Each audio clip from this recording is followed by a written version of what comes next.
બેટા છોકરા જોવાનું શરૂ કર્યું કે નહીં? છોકરો 21 નો થઈ ગયો, ભાઈ સારી ગવર્નમેન્ટ જોબ ગોતી લેજે, નહીં તો સારી છોકરી નહીં મળે. મતલબ આપણા લાઈફના દરેક સપનાનો ફૂલ પોઈન્ટ મેરેજ. એક છોકરી માટે શું કહેવાય, પેરેન્ટ્સ હંમેશા એ જ વિચારતા હોય કે બસ મારી છોકરીને કોઈ ડોક્ટર, એન્જિનિયર, ગવર્નમેન્ટ જોબ વાળો છોકરો મળી જાય અને મારી છોકરીનું ફ્યુચર સેટ. મતલબ બધી જવાબદારી એક છોકરા પર. વોટ ધ હેલ યાર, મતલબ ગર્લ્સ માટે તો કઈ છે જ નહીં. છોકરો ફોનમાં છે, આખો દિવસ ફોનમાં જ રહેશે, ભણશે કઈ નહીં. બુક લઈને બેઠો, ભાઈ ભણી ભણીને શું ઉકાળીશ, ચલ દુકાને થોડુંક કામ કર. દુકાને જઈને હેલ્પ કરીએ તો પપ્પા શું બોલશે, ભાઈ આ કામ કરીને તો અમે થાકી. તે તો ફક્ત એક ગવર્નમેન્ટ નોકરી અને એક સારી છોકરી. મને છે ને ઘણા લાઈવમાં પૂછતા હોય છે અને ઘણા કમેન્ટ્સમાં પણ કહેતા હોય છે કે તમે મેરેજ વિશે શું વિચારો છો. તો આજે આ વિડીયો એ લોકો માટે કે જે મેરેજ માટે કન્ફ્યુઝ છે.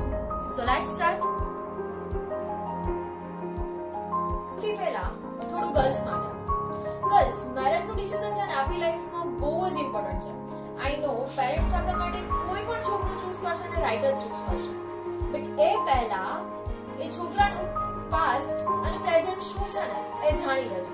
અને બીજી એક વાત કે એ તમારી કેટલી રિસ્પેક્ટ કરે છે ને એ જોઈ લેજો, કારણ કે જે વ્યક્તિ તમારી રિસ્પેક્ટ ના કરી શકે તો એ પ્રેમ શું તમને ખાપ કરી શકવાનો.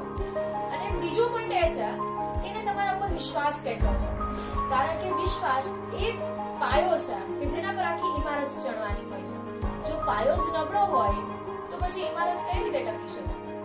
અને સૌથી ઇમ્પોર્ટન્ટ વાત એ છે કે તમે મેરેજ કરો પોતાને એટલી ઊંચાઈ સુધી તો પહોંચાડી દેજો કે જો એ ડોર કદાચ તૂટી જાય ને તો પણ તમે પવનના ઝોકે ઝૂલી શકો. હું નથી ઈચ્છતી કે કોઈનો પતિ કોઈને છોડીને જાય, પણ કુદરતે લખેલું એ પણ બદલી શકે છે. સો એના માટે પોતાની જાતને એટલી કેપેબલ બનાવો કે કોઈ પણ પ્રોબ્લેમ આવે ને તમે એને ફેસ કરી શકો. That's it. એટલું જ ટફ અને હાર્ડ ડિસિઝન છે.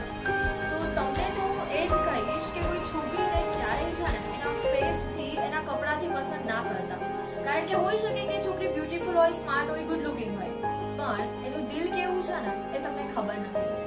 એવી જ છોકરીને લાઈફ પાર્ટનર તરીકે પસંદ કરજો કે જે તમારા કરતા તમારી ફેમિલીની રિસ્પેક્ટ વધુ કરતી હોય.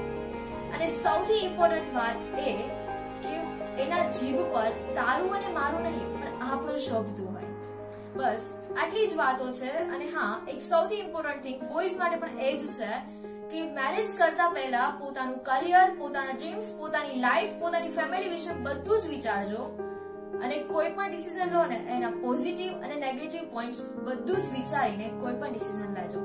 આજ સાથે હું મારો વિડીયો એન્ડ કરું છું. ફરી મળીશું નેક્સ્ટ વિડીયોમાં. ત્યાં સુધી હસતે રહો, મુસ્કુરાતે રહો. જિંદગી બહુ જ નાની છે. Bye bye.